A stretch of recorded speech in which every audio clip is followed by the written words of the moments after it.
Okay, we're back. I decided what I'm going to do is just keep playing this movie, the video, and give it credit in the description, whatever. I think this is a very worthwhile video. I think that all of my subscribers should see this movie, should see this documentary, and I'm just going to keep playing it. I'm going to record it. I was already set up to record it. I'll just keep recording it at 16 minutes into it. So, without any further ado, he's talking about the bees. What's happening to the bees? Marianne Fraser, the Senior Extension Associate for Beekeeping at Pennsylvania State University. What are the classic criteria of colony collapse disorder so that any beekeeper can go out there and look at their bees and say, this looks like a pretty classic case of this? The symptoms are that the bees are relatively healthy and strong, and in a very short period of time, the adult bee population disappears from the colony. It leaves the colony. And what it leaves behind is a lot of brood, meaning the young bees, honey, and pollen. On what continents has this colony collapse disorder been observed? Well, the decline of honeybees has occurred actually worldwide. We've seen many other countries report declines in honeybees. Whether or not it's truly due to this thing called colony collapse disorder, which is a pretty unique set of criteria, is another question. And that's one of the things we're trying to understand by trying to communicate with other people in other parts of the world. The sort of current concern particularly dates from about 2006, and particularly in the United States, where a lot of commercial beekeepers suddenly found that their bees had been healthy at one point in the year and then in late summer just suffered these spectacular losses, and they appeared to be different from anything that had been seen before. So people were just going to their hives and finding there were no bees at all. Colony collapse disorder has affected hives all around the world, with some countries reporting losses of up to 70%. A variety of reasons have been offered as to its cause, but none of them have been able to conclusively explain why all of a sudden bees don't return to their hives. Apart from one, a sensational piece of research by Joseph Kuhn and his team. In an experiment, the doctor worked with 8 beehives and placed a regular home deck phone inside half of them. The scientists then monitored if the presence of a deck phone would affect the way that bees returned to their hive. The results were astonishing. In the hives where no deck phone was present, the bees returned at a normal rate. But in the hives which contained a deck phone, the bees hardly returned at all. In one hive containing a deck phone, not a single bee returned. To fully understand the relevance of Dr. Kuhn's experiment, we must first understand how a deck phone works. The reason you are able to walk around your home talking on your deck phone is because the base station of the deck phone sends electromagnetic frequency waves, called microwaves, to the handset.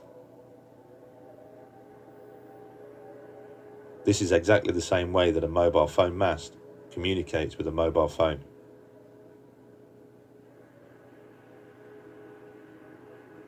A deck phone is basically a miniature version of a mobile phone mast.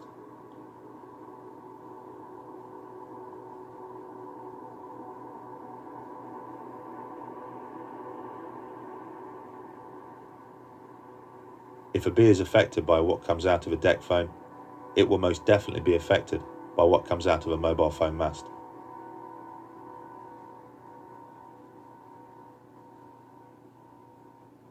And with 4 billion mobile phone users around the world, all of a sudden, there are an awful lot of mobile phone masts.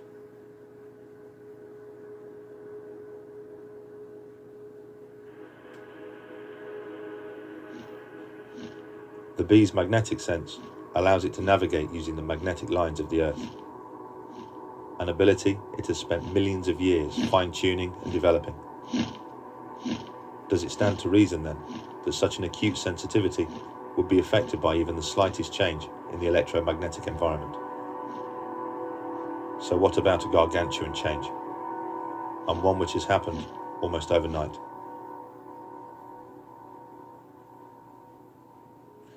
Are there other species that have this sensitivity to magnetic fields?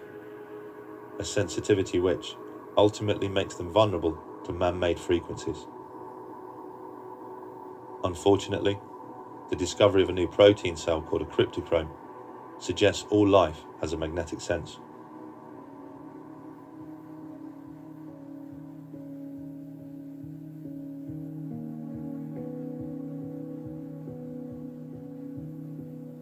They were discovered in the 1990s in plants where their function is to absorb blue light, which is used to regulate growth. They were since been found in insects, animals, mammals, including humans, and in birds. Cryptochromes are a biological molecule called a protein. It's generated by some of your genes called cryogenes.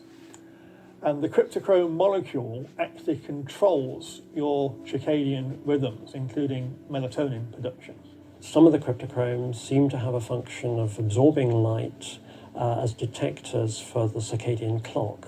So they are inputs for the light-dark cycle that many species seem to have, plants as well as animals. But in the year 2000, Thorsten Ritz demonstrated an even more amazing role for the cryptochrome. In a series of experiments on robins, he demonstrated that their navigational sense was not only a magnetic one, but it came directly from the cryptochrome cells, which are located behind the eye. I think the Ritz paper published in 2000 is one of those milestones in science, because he proposed that this cryptochrome molecule, which remember is best known for its effect in controlling circadian rhythms, that molecule was actually responsible for giving the compass, magnetic compass information in birds. The birds literally see the Earth's magnetic field, perhaps as a bright or a dark spot superimposed on their field of vision. And as they then move their head or their body around, this spot moves, and so rather like a heads-up display for a fighter pilot, they have this thing that they see, goodness knows what it would be, which allows them to orient while they're flying. The way he tested that was to expose birds to radio frequency fields to see if it actually disturbed their magnetic compass.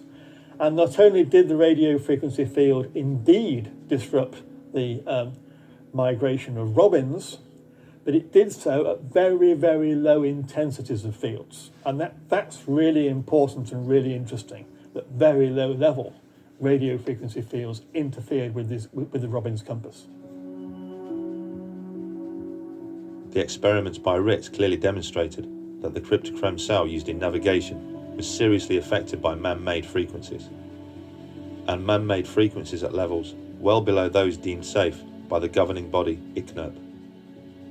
All of the animal navigation studies, the cockroaches, the zebra finches, the chickens, the robins, they've all had their magnetic compass disturbed by radio frequency fields well below the ICNIRP public exposure limit.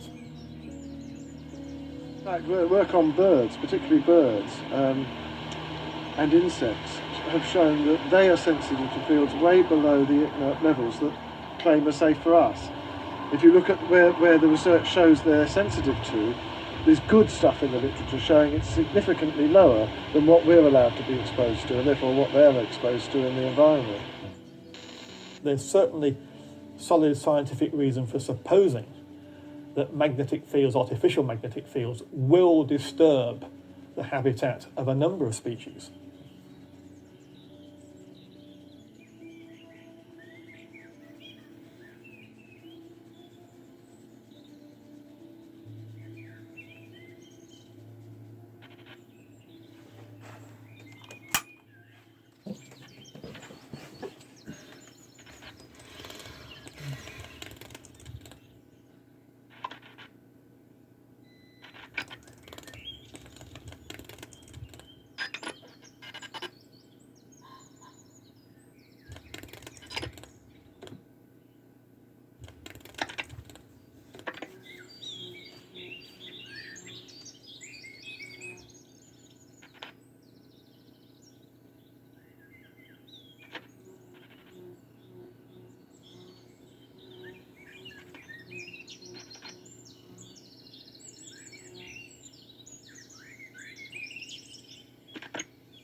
How much has our environment changed because of electromagnetic fields? Because of Over the radio last waves? 25 years, it's a change beyond recognition. Just beyond recognition. It's millions and millions of times in terms of electromagnetic energy. The former National Radiological Protection Board, in one of their documents, said that they thought that the radiation environment, if you like to call it that, had increased many millions of times from what it was 50 years ago. Many millions of times. It's an enormous change in environment on Earth, and it completely swamps all these natural signals, including the Schumann waves that we have evolved with.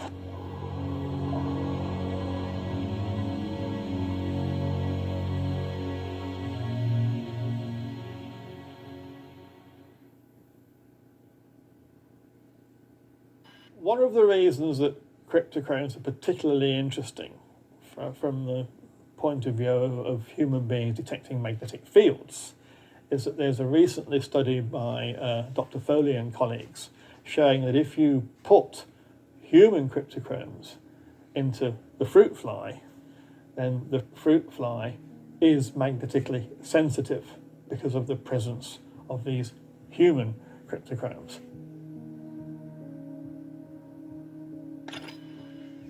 So this is actually showing that human cryptochromes are magnetically sensitive, actually detect magnetic fields.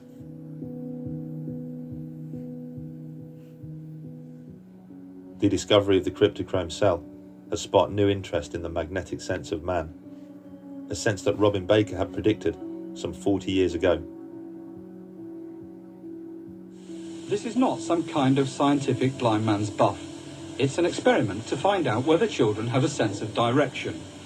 Blindfolded and ear-muffed, the subject is turned around in a special chair until he can't remember which direction he's facing.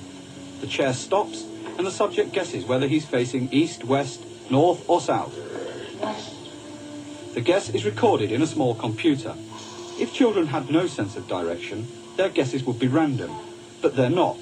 Children after the age of about 10 or 11 make pretty good guesses. It seems they have a real sense of direction, and it seems to be a magnetic sense. When the scientists strap a magnet to the subject's head, it disrupts his sense of direction severely. And this is a huge advance in understanding. It begs all sorts of questions. It begs questions as whether human beings can actually navigate in the Earth's magnetic field. Even though they don't do it today, did they do it thousands of years ago? And of course it begs the question as to whether this is a process by which magnetic fields are actually detected in the human body, which leads to this disturbance of circadian rhythms, which would explain all these adverse health effects that we see so much of in the epidemiological studies of the health of magnetic fields.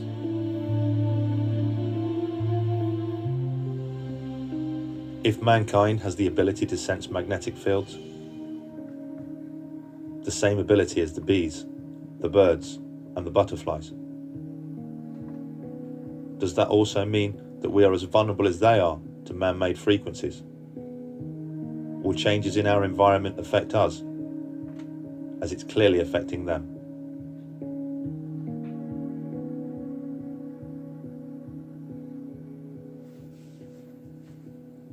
Rolling.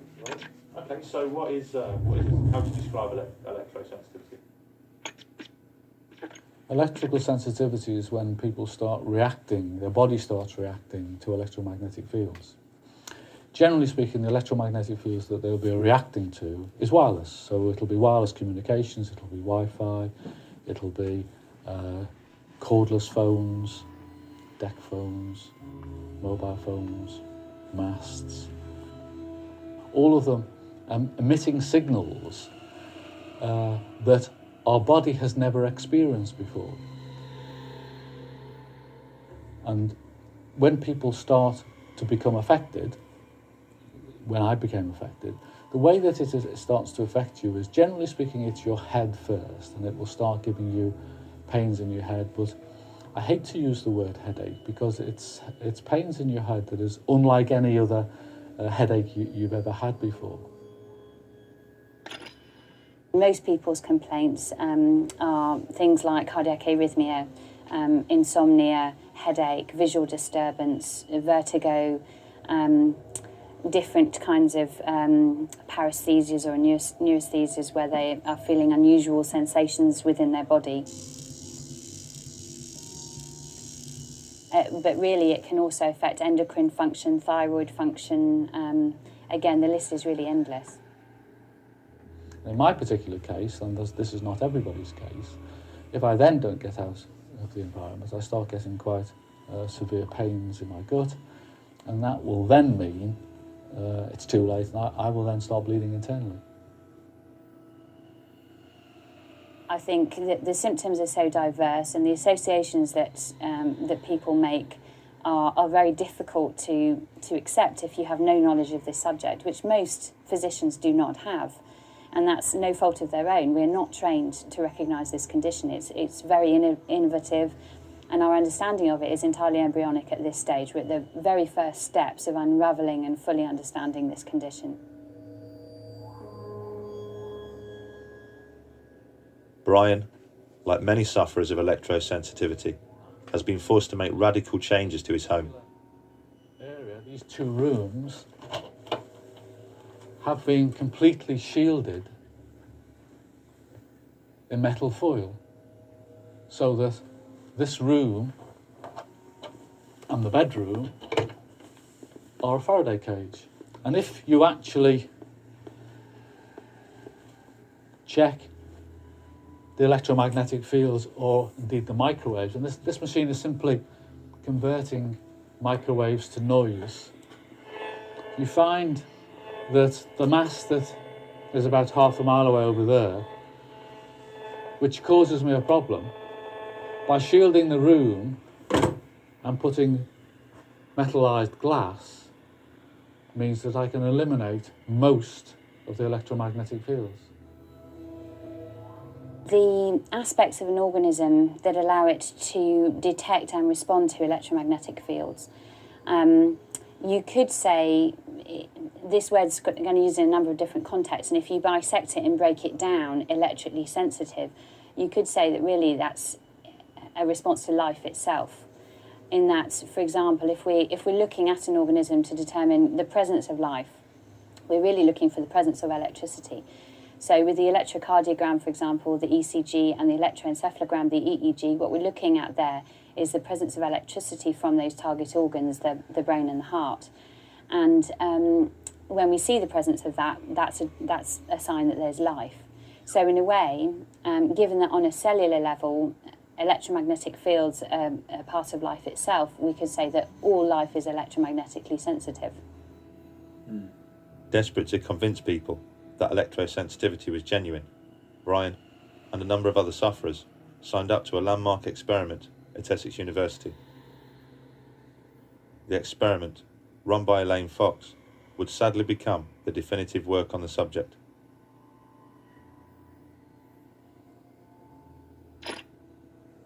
You have to go into a shielded room, and you go in there for a relatively short period of time, and the mast is on for 10 minutes and off for 10 minutes and on for 10 minutes, and to see whether you can detect whether it's on or not. And I went into the room having told them that I would not be able to tell them whether the mast was on or off or on. Why's that? Because their understanding of how you react to this is wrong. This is not a case with most people where you turn the mast on and, oh, I'm affected. They turn the mast off, oh, I'm okay again. It doesn't work like that. I suffer with hay fever. And when I go into a field where there's pollen, it takes a while before I'll be affected. But it takes a long time before I'm not affected. I can be removed from the hay field for 24 hours, but I'll still be feeling my hay fever. And electrical sensitivity with most people is a little bit like that. The way the team had set up the experiment meant it would be almost impossible for Brian and the other volunteers to prove they were being affected. Not that it would matter, as the team had inexplicably decided to do away with any form of vetting procedure. For one thing, people appear to be sensitive to different things. I'm sensitive to 3G mobile phones, I'm sensitive to GSM mobile phones, for example. There are differences in the way the modulation works. I have no idea whether they're right in their sensitivities, but if that is the case, then it makes sense that the people who you've got into your study claim to be sensitive to exactly the signal that you're going to be exposing them to. If you have someone that, for example, is always sensitive to Wi-Fi, but they're never sensitive to mobile phones, if they exist, then you make sure that what they're being exposed to is Wi-Fi and not mobile phones, because you're actually trying to prove whether they're sensitive to what they're saying they are. None of that differentiation was done. It was really, if you claim to be sensitive to anything at all that happened to be electromagnetic, you were in. Well, one of the reasons why I thought it was quite important was I help people who are electrically sensitive. And a couple of months before, I'd actually been to a lady's house who thought she was electrically sensitive, just to try and help her and to explain to her what electrical sensitivity was and what might be causing her problem. And to cut a long story short, it was obvious that this particular lady had a problem, but she was not electrically sensitive. She was definitely not electrically sensitive. But in the going of the conversation, she'd signed up for the Essex trials to try and find out whether she was electrically sensitive. Well, my heart missed a beat. Well, here's somebody that's not electrically sensitive, and they've signed up to go to Essex. And Essex are telling me they don't have a vetting procedure. What they actually found, and this is based on the text in the paper itself, I'm not sort of paraphrasing, is they needed, according to them, with the level of response they were expecting to see from sensitive people, they would need about 132 people, participants in their study, to show a statistically significant effect. That's how much population, if you like, they would need. That's how much data they would need in their study findings before they could say this group is clearly more sensitive than that group. What they got was 44. So from the very outset, they only had a third of the data they expected that they would need to find anything anyway. What they ended up finding was a near statistically significant risk anyway, i.e. the people who claimed to be sensitive showed that they were sensitive with a significance of about 90%. So the borderline at which a scientific paper says, yes, this is statistically significant, is 95%. If you don't get that level of certainty, it's not a statistical finding at all. It could be random chance and noise. They got something which was 90% certainty of an increase in risk, and of course it fails the magic bar at which you can call it a statistically significant result, and it was written off as this demonstrates that people aren't sensitive, when actually it did no such thing.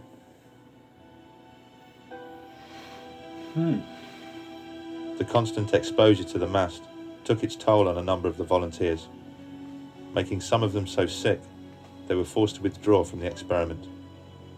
For Brian, the effects of the experiment will be felt long after he left Essex. I've had, my first colonoscopy was 7 years ago, my second one was 4 years ago, my third one was about a year ago. There's nothing the matter with me. There's nothing the matter with me. Absolutely, you're imagining it. I got colon cancer.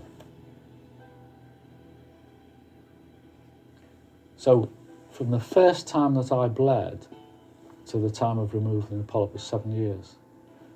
When I asked the doctor how long does it take to cancer to develop, 7 years. So you can virtually track the time when I went to Essex, and there was one occasion before where I started bleeding. With that bleeding has caused me colon cancer. How could such a botched experiment be held up as such a definitive piece of research? Why would such an experienced team make such fundamental and obvious errors in their work? Could it be anything to do with those who provided the funding? The Essex Experiment is one of a number of experiments funded by the Mthr, a company set up and funded by the mobile industry themselves. Could you explain what Mthr does and how Mthr is funded? Yes, the Mthr programme is funded jointly by the UK government and the mobile telecommunications industry, and it funds research into possible adverse health effects related to mobile phone technology. The whole issue of who funds scientific research is a thorny issue. I know many scientists like myself who, when they get a new study to read, the first thing they turn to is the back of the page where it says who funded it. Is there, do you think, maybe a conflict of interest in the mobile phone industry funding research into the harm that it does? Well, of course there is a potential conflict of interest, and that's why a programme of funding like this has to be carefully managed. I've done a lot of work with the telecommunications industry because I happen to have I organise the communication workers representation in here, and so I've talked to these people for a long time. I think they would like to be objective, but they are driven, particularly in a market where they're fighting each other for market share by profit, and therefore they may fund research, but much like the pharmaceutical industry, you often find that they're hiring people who've already spoken on their side of the argument. Scientists aren't pop stars. They don't earn a lot of money. They have houses to finance. They have families to look after. Who can blame them for recognising that if they find the wrong results, they're not going to get another job from that source at any rate? There are psychological pressures, even in the absence of actual pressures, which may or may not be present in individual circumstances. There are clearly psychological pressures to conform and to please the organisation providing your funding. You feel obliged. You feel obliged, you feel obliged. There are some really solid statistics showing that where there is an issue over electromagnetic field effects, that the studies funded by the utilities or by the power industry or the radio industry or by the mobile phone industry are funded by them, that the studies tend to be significantly negative, whereas the studies funded independently within universities and so on tend not to be so. It's a challenging area in which to research. It's not easy to do studies of that sort, and because of the constraints of doing research in human subjects, you're not going to have perfect research studies. There are always going to be limitations. Is this a real condition? Yes, absolutely it is. At present, the World Health Organization statements regarding this are that it is real and symptoms can be severe and disabling. Figures for electromagnetic hypersensitivity are around 2 to 3%. Those are people who've had their life extremely affected by this condition. But, as I've previously mentioned, on a cellular level, 100% of people are reacting. That means that the healthcare consequences of not taking this seriously and not recognising it are potentially huge. And the numbers of people that have mild or moderate electrical sensitivity are probably far higher than we estimate.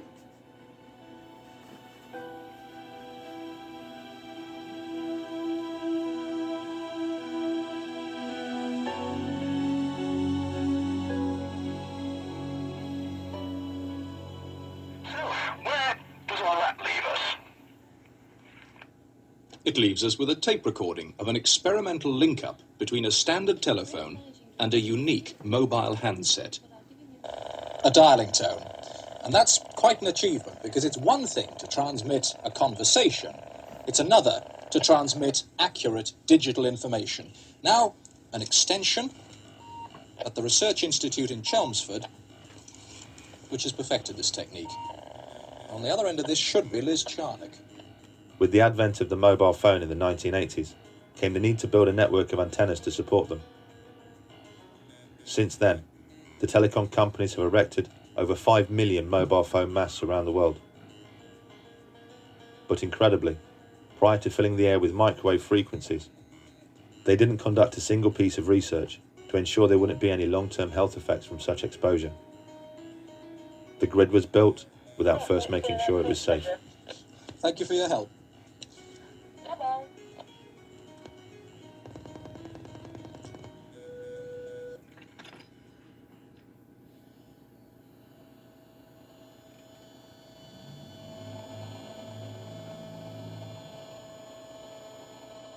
So It's pretty ugly, isn't it?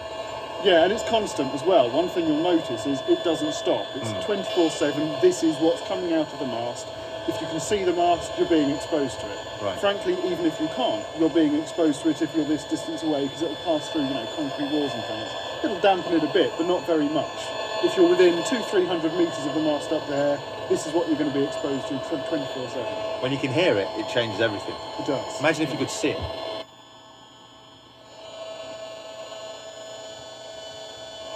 It'd be the equivalent of sort of, you know, seeing a daily smog. Yeah.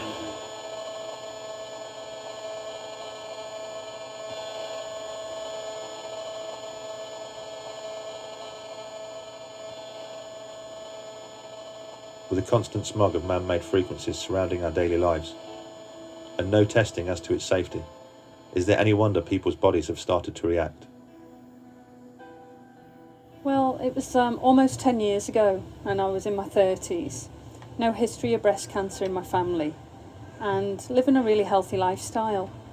I'd been living next to a foam mast for many years, over 7 years by then. How far was that from? It was 100 metres from the house. Right, so pretty close. Yeah, and for years I'd been having symptoms which hadn't related to the foam mast because I didn't know anything about, you know, the condition of electrosensitivity then.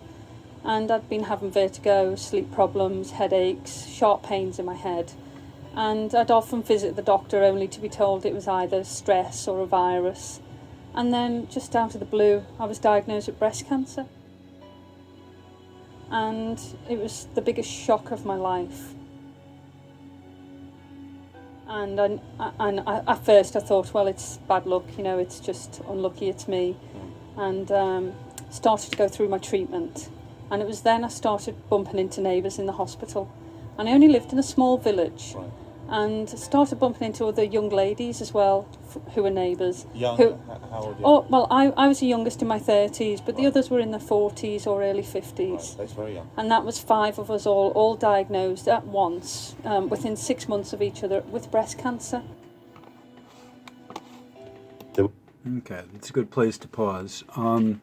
This video is going to shut off in just a few more seconds. So this is the end of part 2 of this the video Resonant Beings of Frequency documentary. Thank you all for being here. I'm going to have another video. I'm just going to let this play to the end. It's maybe halfway through, a little less than halfway through. So thank you all for being here. I appreciate your time.